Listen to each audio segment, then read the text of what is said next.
Amber J. Lawson. I am your hostess with the mostest, as well as the moderator for this panel. And just to give you a little context, well, first of all, I want to give a shout out to Wriggler Creative Solutions, Thomas and JR. Woo! They put this together. It's actually been a really thought-provoking, exciting day. Oh, that is not a good angle for me. Oh, Lord. Can we get some help? That's what I told the guy that, I asked him if these were proprietary and if we could possibly get them from above, because that's how you need to shoot a woman. That's like ladies need to be shot from above. We're always much more attractive. Well, how's that? Maybe I could go. Could it go up here? Thank you for putting that back. Oh. Hold on. Oh, God. What did I do? Was it bad? Okay. There you go. Is that compelling content? Is it worse now? Ladies in action. Oh, dear. We're ladies. We want to look. Don't look. Oh, boy. It's your best bet. All right. So, without further ado, I would really like this to be a super interactive panel. One of the things that is going on is there is a new track at Digital Hollywood. It is the DH Women track, headed up by my pals Lori H. Schwartz and Tanya Yuki. And those are happening throughout the conference. And so the hashtag is DH Women, which we are a part of. So if you're tweeting this out today, please include hashtag DH Women. And then if you have questions throughout this, the idea is to have a deep understanding of how these ladies got to where they are today, the twists and turns in their careers, and maybe what you can leverage, the information that you can garner from this conversation that can move whatever you're doing forward. So is everybody up for some interactivity? Woo! Interactivity. All right. So what we're going to do is we're going to go down the row, and everybody's going to introduce themselves. And what I'd like to hear is what you set out to do in life and what you're doing now. And give us. I'm okay with it being a little longer introduction than like a snippy 1 minute. Like I'm a ba ba ba ba ba. But like give me the nitty gritty. Like I got here and this was the turn and this is how I ended up here. And then we're gonna show for 3 of the 4 of you a sizzle reel or a piece of content that they're working on. She's gonna do hand puppets, but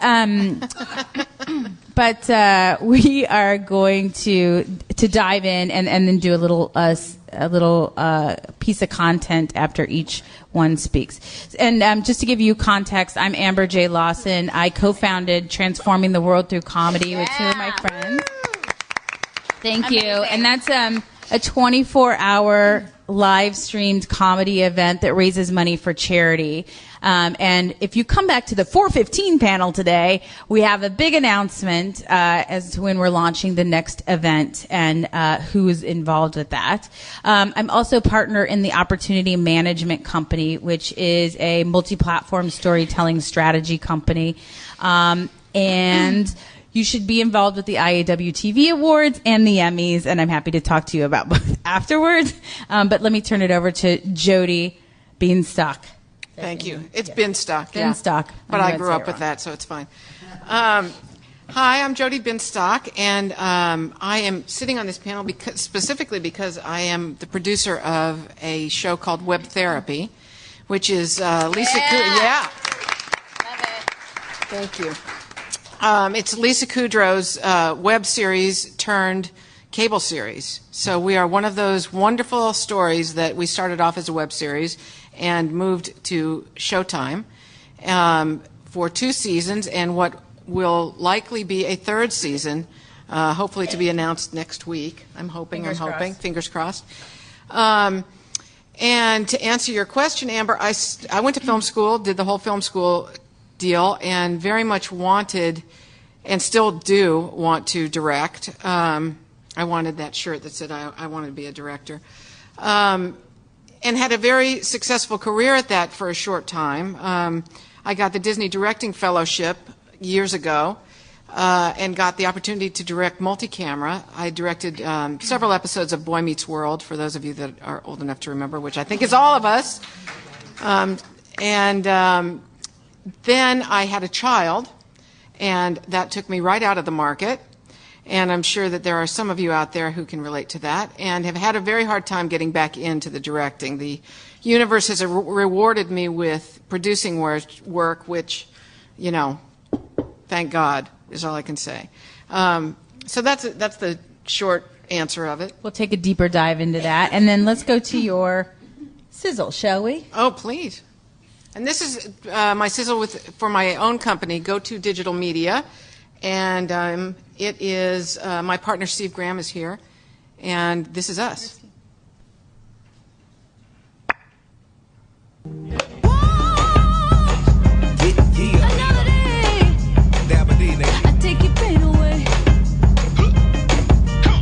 Some people talk about you like they know all about you. When you get down, they doubt you. And when you tip it on the scene, yeah, they talking about it. Cause they can't tip on the scene, what you talk about it. Talk about it. You're lucky. We've narrowed it down to a severe gravy dysfunction, so this won't be difficult at all. Gravy? Gravy. Jumping around you, they trying to take all of your dreams, but you can't allow it. Cause baby, whether you're high or low, or whether you're high or low, you got to tip on the tightrope. Tip on the tightrope. Baby, baby, whether you're high or low, baby, whether you're high or low, you got to tip on the tightrope. Now let me see you. And scene. Okay, sorry. So anxious from our conversation. I'm just sweating. She's a bad sister.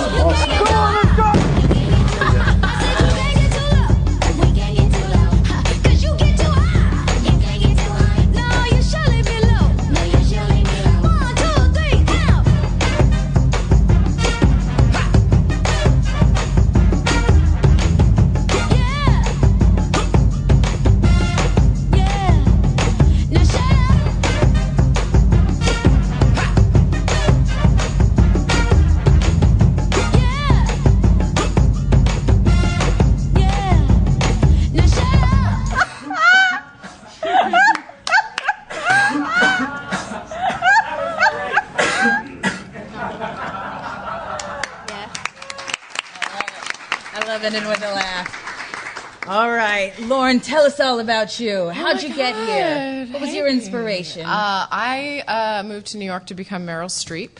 It's a true story. I always thought I was going to be an actor, and did that for a little bit, and then randomly met a producer who was starting his own Broadway production company. And saw something in me, which I like to think is just that I'm like this bossy, tall woman with mannish qualities, as Joy said earlier. In the best possible way, mannish qualities.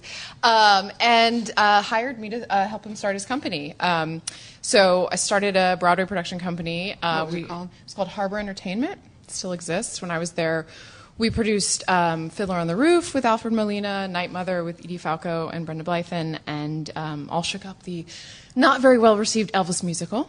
And that was actually, it was the most exciting project because I was in it from like the beginning to the end because it was brand new. And then but I always wanted to perform and was obsessed with comedy, and so I left that to do comedy, but I was always producing. And worked a little more on off-Broadway, off-Broadway, and then moved to Los Angeles to continue doing, I was doing it in New York, doing stand-up and improv and all that sort of stuff, and then got really restless and was always producing and just started doing a bunch of live shows and a lot of online sketch stuff, had a lot of stuff on the front page of Funny or Die, which, you know, for a comedian is the coolest thing ever.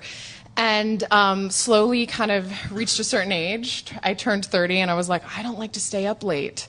And I like to get up really early, and I'm really good at producing, so I decided to just kind of dive full in, and it's been kind of nonstop for the last, you know, going to tell you how old I am now, but, 31. 31. So the past year has been crazy.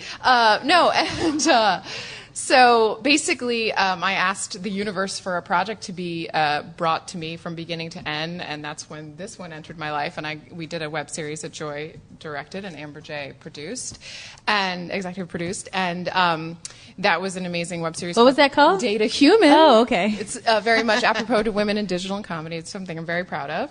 And then it was just sort of one of those things where, like, when you finally commit to the thing that you're supposed to be doing, it just keeps happening. And I ended up in this digital world, which is crazy, and ended up started working with YouTubers about 2 years ago, initially with a comedy rock band called The Axis of Awesome, which has, I think, the most watched comedy video of all time.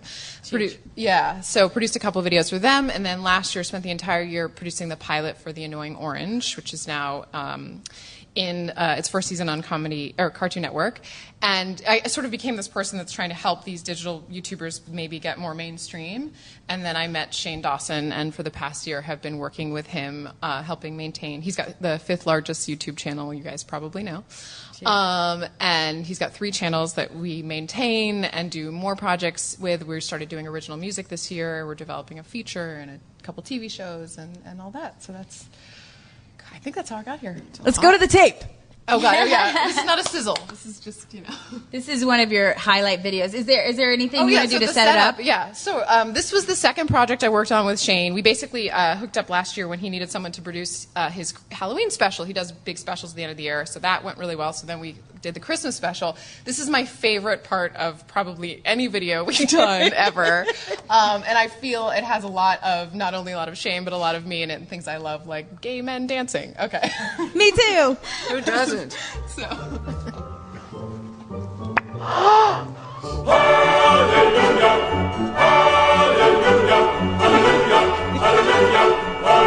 This calls for my own fantasy dance number. Hit it.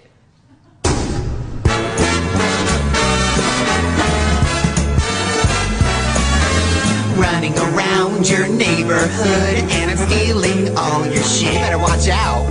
I hope that you have a lot of bling, cause I'm gonna go pawn it. As I go making it rain with your Christmas cards and unwrapping all your gifts. Hope you get a dildo.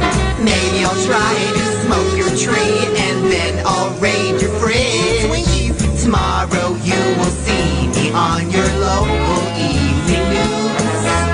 This just in without a witness. The crazy bitch has stolen Christmas. I hope you don't have any cameras, and I hope I don't wake you. But what I hope for most of all is that none of you are Jews.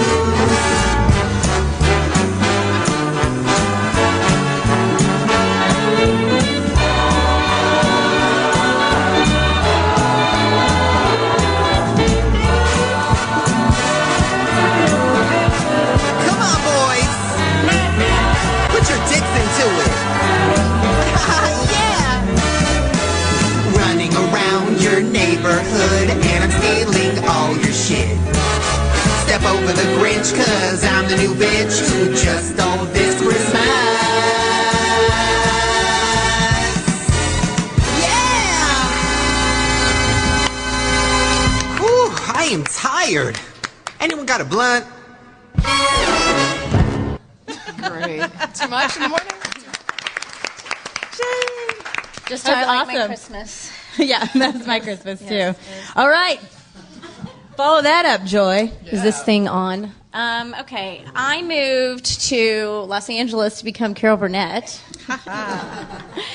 I've been a comedy performer, writer, improviser for over 10 years from Austin, Texas, and I've always found I didn't know anybody when I got here. I don't have a ton of money, not even still sure how to make a ton of money.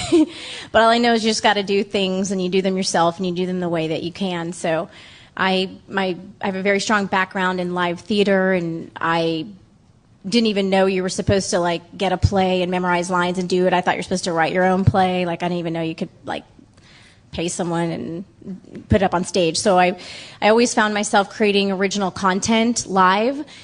And all of a sudden it became like 2003 or 4 or something, and there was like the internet and video cameras and whatever. So I started to kind of move over into video. And I did. My background is very strong in acting. I've been on a couple of TV shows that I've had that have been lost in the abyss on like Oxygen and Lifetime and stuff. And then eventually I went back to film school in 2008. Because I really wanted to learn more about holding a camera and like the whole just getting things done and getting them up online or making movies and all that. So as soon as I graduated film school, I I had my comedy background, and then I had this film background, and the first project I did was Data Human with Amber J. and Lauren Schnipper, who is amazing, both very amazing women. And it was the sci-fi. Amber J said to me, I love when people give me challenges. Amber J said, I don't know, make it something that women want to watch, and like it's also sci-fi. And I was like, okay, dating in space, all right. So I wish we had the trailer for that, but we don't. So I just from then on, from like 2009, I've been directing and producing. I find that I have to produce in order to get a lot of my directing stuff right now. So I've been producing and directing pretty much nonstop web series, and I just got into commercials. And so I ended up being at the Austin Film Festival with one of my film shorts, and I met James Franco and his kind of crew and his team, Vince Jolivet, who is their president. And they were like, we want to shoot a web series in Austin because we love it here. And I'm like, well, I'm from here. Let me do it.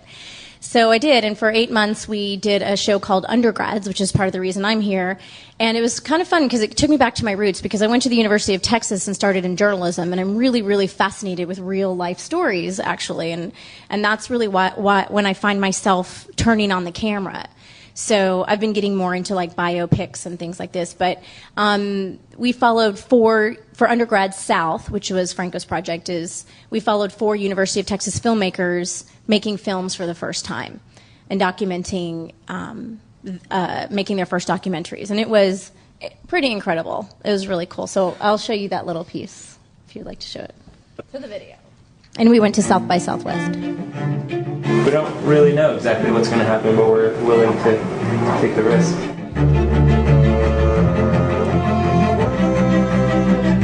An interesting project, and I'm interested to see how it pans out. This is like a dream come true, thanks for a lot of us.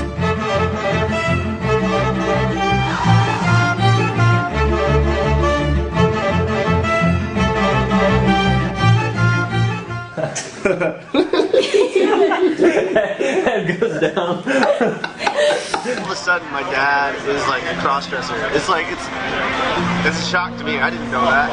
I did not know that. You don't have to film any of it. I just had a friend who recently,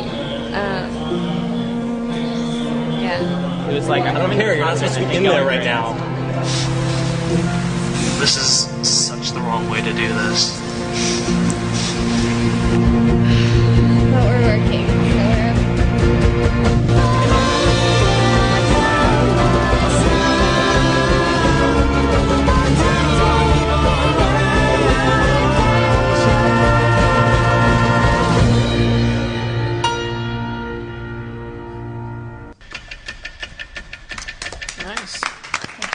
Fantastic. So that airs on jamesfrancotv.com. And then I wish I'd brought the current project I'm working on, which I just shot a project for Allociné, which is the Hulu of France, or it's called Hello Cinema. And it's the largest website in Europe, the largest reach.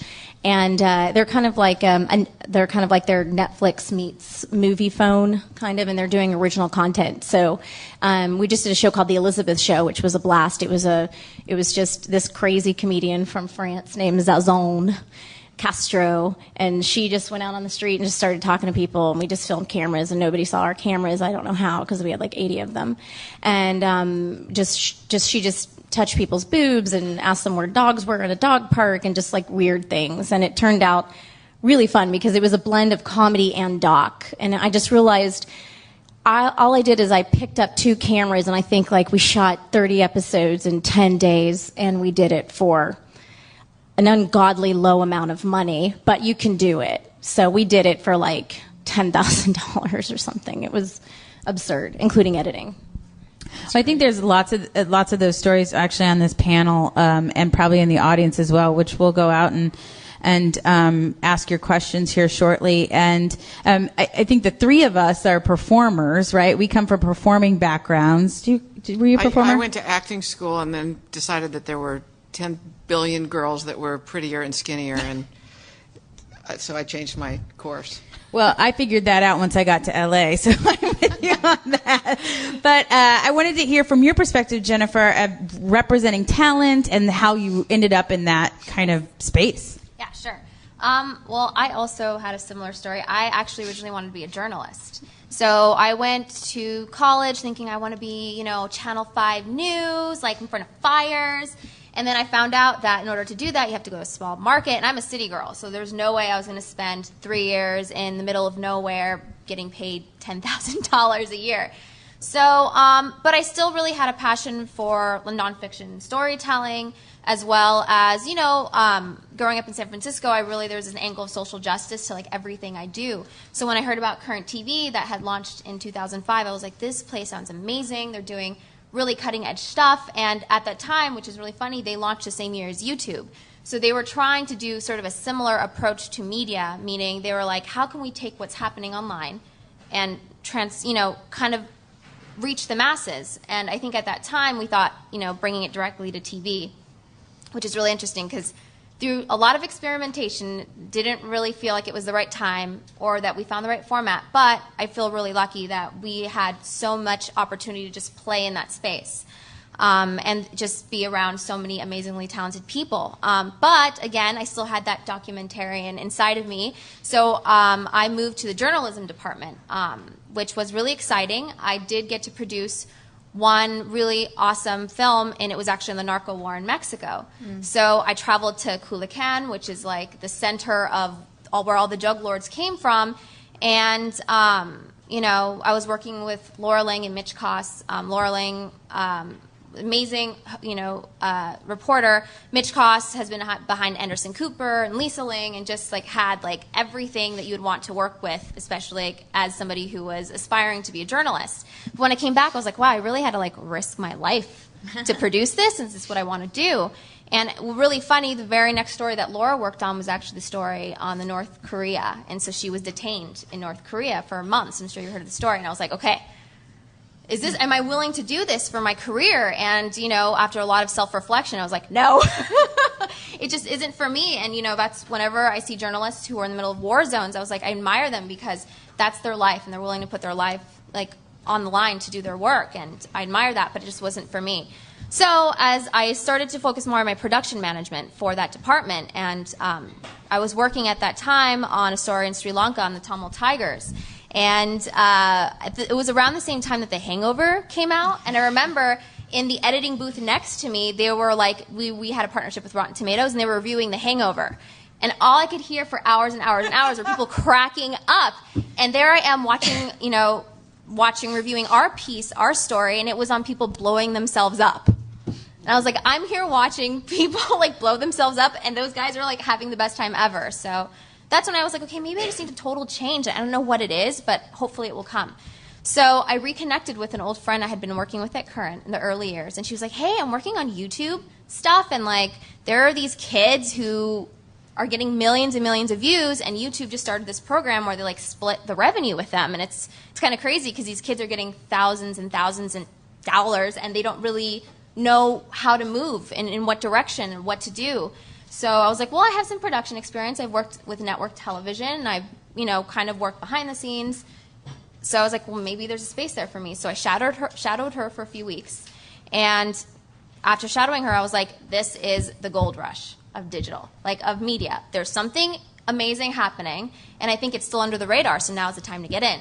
So quit my job with benefits, had been at Current for 7 years, and just went full force working out of my friend's apartment, her bedroom apartment. And, 6 months into it, we had 20 clients, 4 of them being some of the top YouTubers, and along the way started picking up some clients that were just my own clients. So I was working with people like Tayson Day. Jenna Marbles was somebody I started working with early on. And so it was just really exciting to sort of work in that space from ground zero. And to sort of see where it's evolving now is obviously really exciting. So made my way eventually to the Collective, which I'm really excited to be a part of. I think what's really great about the Collective is they're really trying to find a way of where digital and traditional merge. And I think, it's really exciting to see some of the projects that we've worked on, such as The Annoying Orange, which Lauren has been a part of, bringing that to Cartoon Network. We've worked with Fred and brought him to TV on Nickelodeon, made for TV. He has two made-for-TV movies and a season. So, and we're working on a bunch of other really fun projects. So it's a really exciting place in time, in media, and just happy to be a part of it. And I still don't know how I got here, but I did. Well, I agree. It's an exciting time, and you all have really navigated your own paths and have trailblazed in new territories. And I don't know if that's a gender thing or not, but I find, at least in digital, that kind of the gatekeepers aren't there, right? Distribution is open. Yes. You can create anything, and that's such a huge opportunity. And I think we're all kind of entrepreneurial and independent-minded, which allows us to not think in those boxes, which I think has put us in this situation, which is awesome. So what I would ask you is, what is one challenge that sticks out in your mind, one event that happened where you thought, and it doesn't have to be about gender. I know we're a ladies panel, but I don't know if it has to be gender specific. I don't know if it is gender specific, but a challenge that you crossed that was a defining moment, or that you chose to do something differently, or navigate differently, or learned like a life, like what was that pearl wisdom? Like I worked at a huge corporation, and my pearl wisdom is I am not a politician. I don't play that game, and I do the work and get it done. But in corporations, that's just not my super vibe to be inside of them. I'm really good as a consultant on the outside. So maybe like a little chunk of wisdom like that, or a moment in time. I'm going to go out to the audience so that they can prep their questions as well. Should we go in order? Whoever, jump in. Whoever is most inspired. Well, there's specifically just a pearl of wisdom, I think, with the digital media, is it's all about finding how you can add value to the situation. Because there's no jobs in digital media. They're only the jobs that you create for yourself. Like, the job I have right now, Beyond did not exist prior to just the fact that, like, I think I was able to add value to the situation and come in at a time which was a really, important time for Shane and his channel and stuff. But it's like, I was able to add stuff that, he was becoming overwhelmed and all this sort of stuff that I could help him. And I always say to people, men, women, or whatever, like, in this business, if you're not somebody that people don't want to hang out with, you're not going to get a job. Like, that's the bottom line. I think I'm really good at what I do, but I think if we're 15 hours on a set, I'm the one passing out like Twizzlers and candy and like making everybody, you know what I mean? It's like you have to be, especially on digital, because there is no money in anything, and you have to make the best of what you have and recognize opportunity. So I think that's the most important thing. I think a salient moment for me was coming up in the more traditional media, when it was all about TV. And right when I got my break as a director, I mentioned having a child. That was certainly a salient moment, and did change the dynamic of everything. I came from the generation that they told us that we could have it all, and there was a little bit of a lie going on there, a little bit of a lie, but you get a lot. You may not get it all, but you get a lot. However, I think I remember when I was putting together one of my early resumes that people said, if you want to direct, you don't write down your producing work. You write down that you're a director. Mm-hmm. And you pad that until it's flush enough for you to drop off the things that don't matter. And I think that is the biggest pearl of wisdom that I could impart at this point in my career, is that that's not true. And especially in the digital domain. That is what has opened up for women and for all of us, just filmmakers in general, that you can do it all. You can, you can see from my reel that I've done everything from industrials to high-end television shows. And am I one of those things? No. Am I all of those things? Yes. It's a sum of the parts rather than necessarily, one individual thing. I'm wondering if working with a traditional talent like Lisa Kudrow, if she had, or in your experience in working with all these celebrities, it is kind of a medium like independent film where you have to do it all. Everybody's doing everything. Do you find resistance to that, the people who aren't doing it? Well, interestingly, the reason that Lisa Kudrow, Dan Bukatinsky, and Don Roos, who are the principals of Web Therapy, have made such an interesting model, and it is unique. Of course, it starts with Lisa's, celebrity and her talent and her brains. She is one of the smartest people I've ever met in my life. But what they did is they decided they didn't want the onus of a studio or a network telling them how to be creative. And so they wanted to do something themselves. And that's where the germ started. And they maintained ownership of the entire thing. Now, could it have been a network television thing? Probably. But it was unique in that they said to themselves as creatives, what can we do that is internet only? So they developed this concept where this therapist speaks in video chat to whoever it is she's dealing with. It started off with just clients, and then the stories evolved until it was her mother, and it became a regular comedy. But that's what they did, is they decided they wanted to maintain ownership and that they wanted to control the creative. And so they created a new model. That's great. Thanks for sharing. I think I'm in the process of learning one of my biggest strides, and that is it's about creating a team. And as a producer-director, it is much more difficult for me to direct when I am producing. So it's, I'm always going to try and steal Lauren and Kimberly, who produce Data Human, away from their jobs. As soon as I have the money, they're coming with me, because when I find a team member that loves what they do and they're excellent at it, it's just their name is on my wall and I'm staring at them every day. It's weird. It slows me. What's that? I said weird. Weird, and I love you so much. I know what time she goes to bed and stuff. It's just something that I know. Moving on.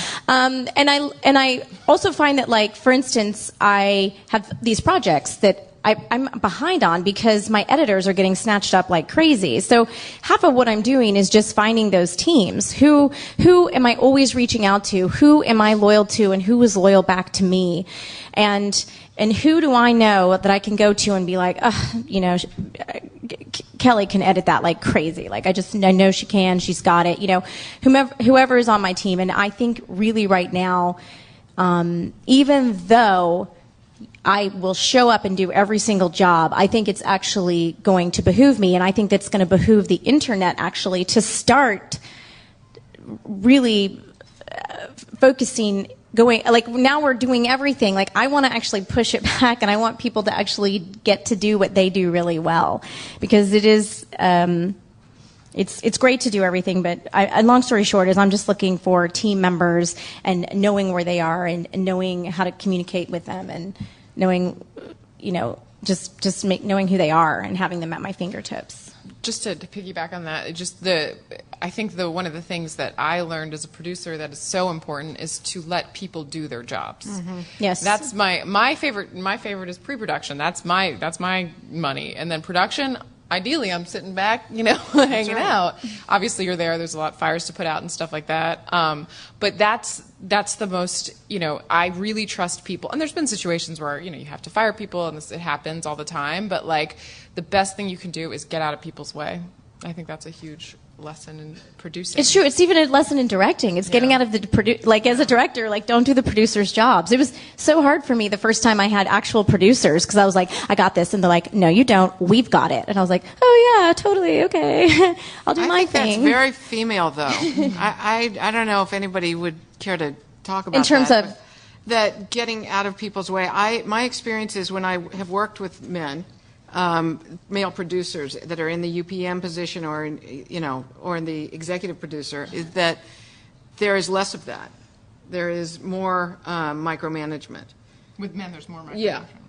I don't know. That may just be the particular men that I've worked with. As a producer, wait, they're micromanaging, or the woman is micromanaging them? No, they're micromanaging. Like, you talk about getting out of the way of, especially creatively, that I have found that it's a little less that way.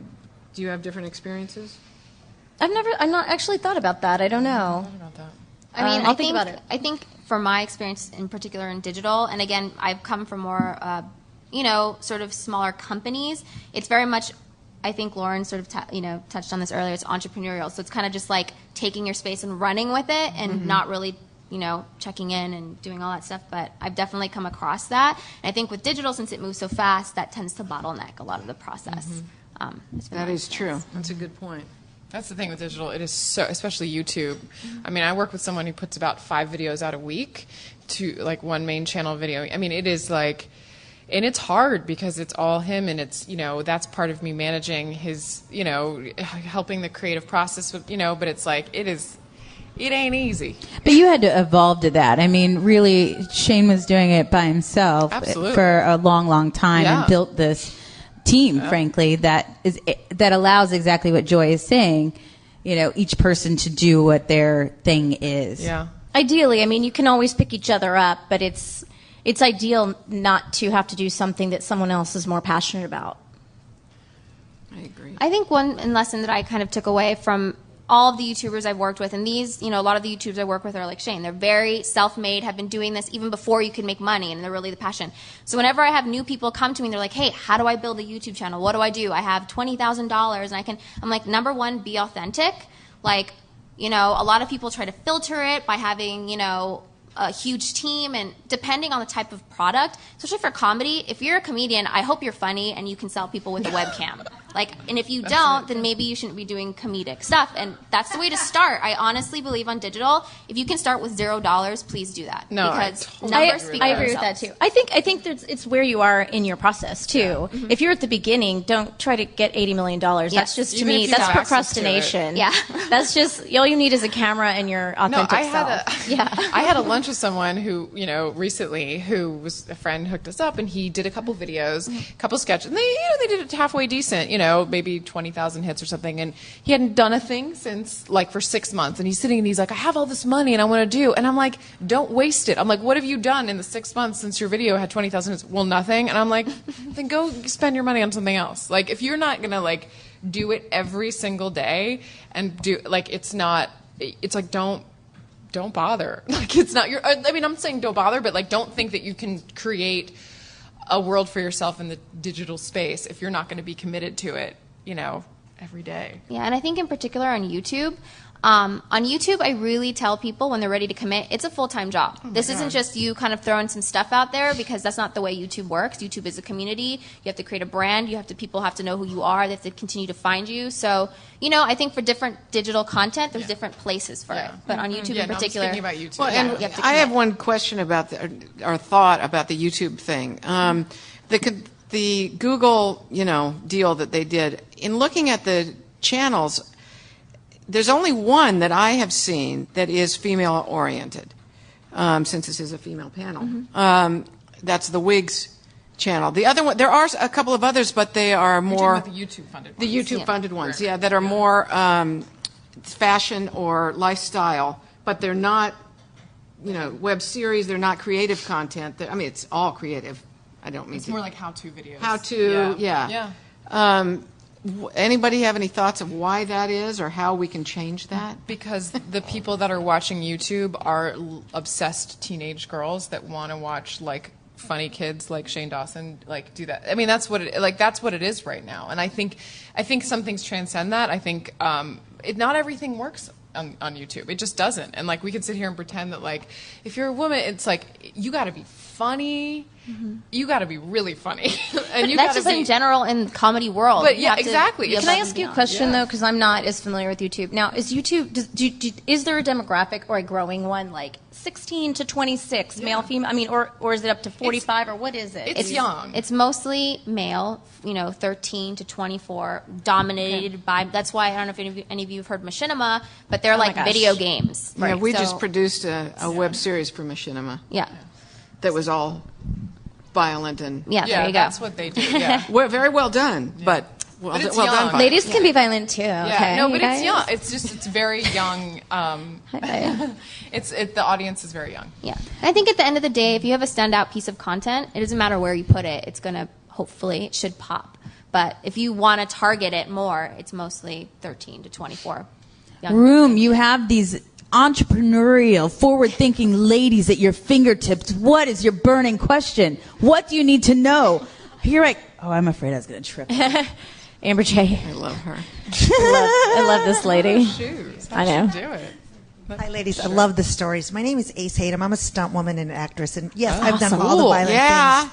And I'm at that age where you're not 20 anymore. The injuries, and I just recently went on YouTube yesterday, and one of the pieces of work I did got over 50 million hits. It was the boat hose video. Not that I'm a boat hoe, but yes, I am. I guess. What was it called? It was from Step Brothers. It was the boat hose video. Boat hose. Boats and hose. Boats and hose. Boats and hose. Boats and hose. Sure. And my girlfriend, who's an entrepreneur, director, producer, all this, she was freaking out, going, "You have." I go, "Well, what do I do with it?" I mean, I'm an actress by osmosis, I guess, because every time they kill me, I have to say a few words and die in every kind of way. And if I go on audition for a funeral scene, I make them laugh. I don't know, maybe it was because I was a gravedigger's daughter. I don't know, but I'm just trying to find my place. I'm just trying to find my place now at 52, I guess. I want a web series about your life. Yeah. How I survived LA for 32 years and still have my morals and ethics. Yeah, that's a good stunt. So, Let's do it. what do I do what do I do now? I mean, I love the fact that you guys all made your place. I've made my place, but I think there's something else to give. Well, how featured are you in that video that's got? I'm like the boat hoe in the orange You're bikini. the boat hoe. The first time I wore a bikini in my life. So, are in you 40s. connected with the people like still that produced it? That was Adam. I mean, I got hired through the stunt coordinator, and because we crashed the boat afterwards and jumped into the water. But Adam, the director, was like, "Ace, I want you to just look into the screen and cuss at it." And I guess when I got off the boat, everybody's like, "Oh my God, you were so freaking funny." John C. Reilly came up to me and goes, "You're effing funny." I'm like, "Well, thanks." So are you? Do they own that character? Well, I don't know. Well, those are some things that I would suggest finding out. Yeah. Find out if they, and honey, become boat hoe. Yeah. Become boat hoe. Do more boat hoe videos. I love orange. But are they doing Get a more? boat. Do they have like a channel that they're doing a lot of content on, or is it just like a one-off? It was a random Well, one-off. when I went to YouTube, there's several different ones of that. So And it's from is it from the movie? Yes. Is it lifted? So it's lifted Yes. directly from the movie. Well, I would say, like if they're, I mean, it's hard for, but if there's a channel and they're producing videos, it's like, I would start your own channel, being the boat hoe, and Yes. have them drive to it. Say, be like, Like obviously in a Ferrari or no, I'm sorry. Drive That's how I traffic. think it That's the new language. Have them promote it. Have them say, our boat hoe, and maybe go to them and be like, would you like to partly fund this channel? I want to like take the boat hoe, because they obviously have capitalized off you because they made a lot of money off that if it's 50 million views. Oh, and that's only on one of them. There was like Say, listen, I want to continue doing this. I'm going to do this anyway. I'd love to have your participation. I mean, you have to find out obviously if they own the character and all that jazz. But even if they Right. do, maybe they want to do it with you. Be like, there's an opportunity love to here. do it with them. You could either do it on their channel, but ideally you'd own it and do it on your own channel, and then you'd own everything. I'll look for boat hoe. Yeah. Yeah, you could do it. You could do it the opposite way, which is I'm somebody. trying to get a date. That's all I want. Really. You could. You, No. That's That's another it. channel That's for your you. byline. That's a second Boat channel. hoe gets a date. That's the second channel. Yeah. I would take an HVX camera out to a boat and just do a bunch of rants and then have somebody edit it and just. There it is. There you go. Date. Is he? Are you dating him? Magic is happening. And you know what? YouTube's all about collaboration, so this is just all happening in the right way. That's why I'm here. Well, so when you say go to them, do you mean the producers of Boat Host? Okay. And just be careful because it sounds like this was technically ripped, meaning these people who are uploading it may not own the content. So figure out who owns the content. Make sure you have clearance to start producing. Yeah, like who Boat uploaded Talk it. to us afterwards. We can Okay. give you Yeah, yeah. We'll talk after. I'm going to be here. Thank you. Talk. Thank you so much. Awesome. Who's got? We have time for one more question. Just one? I know Just we're one running out of time. We were. Oh, there. Hello. So many.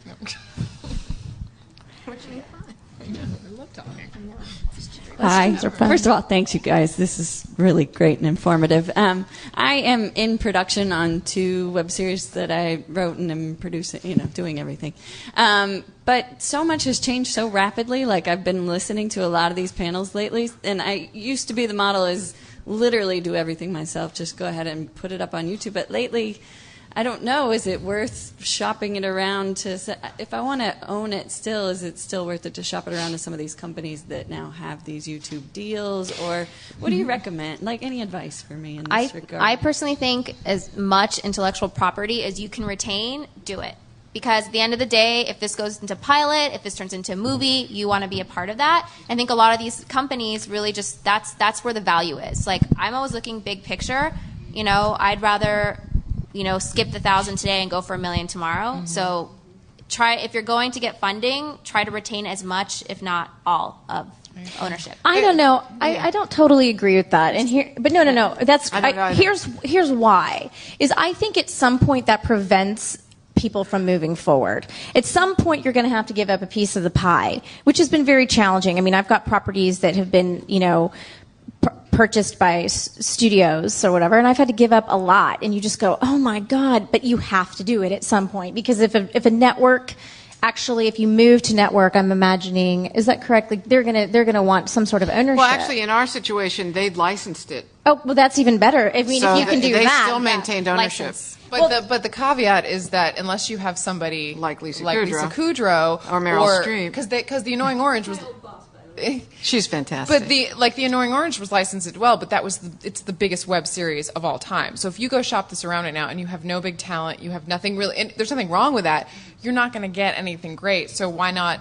I agree with Jennifer. The other thing is, if I may, from my last experience in working on this deal with the machinima thing, what it was a group of a director and his film students who became a group. They became a production entity, and the director stayed true to his vision 100%.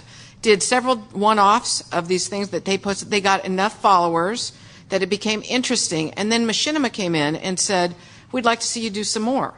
So just to riff on what you said, I forget who said it, if you have an idea, there's probably another idea.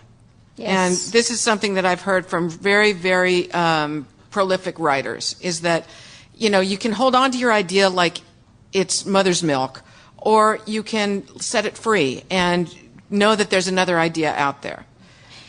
So there's a lot of different schools of thought about that. I just want to add one last thing. I do think that if you can get it going on your own, that's great. If you can get a great start, just know that somewhere along the way, if you don't have a Lisa Kudrow or Meryl Streep like initially, but it's a fun idea and there's so many hits off of it that you'll go in with a greater negotiating power, but you may have to negotiate it away and just be okay with that, or else. And it might die too. They may come in with money. It could live or die. You just have to be okay. I think it also always depends on where you're at in the situation. Like, if you're taking off, you know, a year ago, Jenna Marbles was approached by Reveille, every production company. They wanted to lock her up into a 2-year development deal.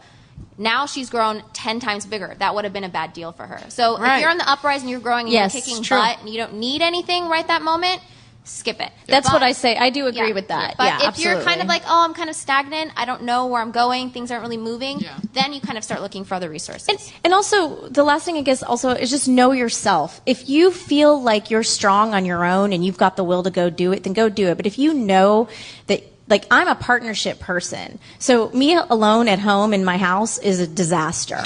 So I know that I need somebody staring across from me taking 50% of my income. And I'm happy with that. No, I'm happy with that. With you, girl. No, but seriously, I love and live in partnership, and that's just me. So I would rather have something live at 50% than die at 100, is I guess basically what I'm saying. And that's a great outline. Thank you, Joy. Hashtag DH Women. Thank you, ladies.